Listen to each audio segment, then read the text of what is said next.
I think, and I'll speak to this briefly because I do want to make sure we're able to touch on all questions related to the winter storm. My executive order, repealing Executive Order 47, was an important first step in ensuring that we are not moving or reallocating state and local resources away from the first responder duties that I think today highlights just how extraordinarily important, whether it is investigating crimes or being ready to support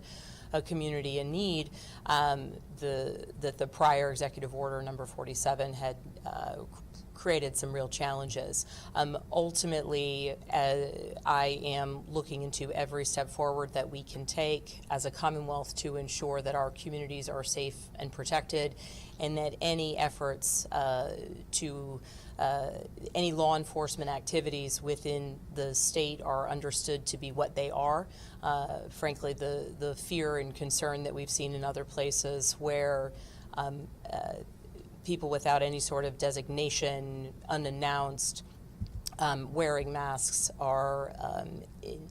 taking people off the streets, the level of fear that that's created and the level of distrust and confusion that creates is certainly not contributing to any strengthening of our communities, let alone keeping our communities safer. So we are continuing on working in coordination with Secretary Metter to ensure that Virginia can be an example for the rest of the country in terms of how it is that we recognize and delineate the differences between law enforcement activity, particularly those where there's a warrant in hand, and the types of sort of large-scale mass activities that create confusion, distrust, and ultimately, as we've seen in Minnesota, tragedy.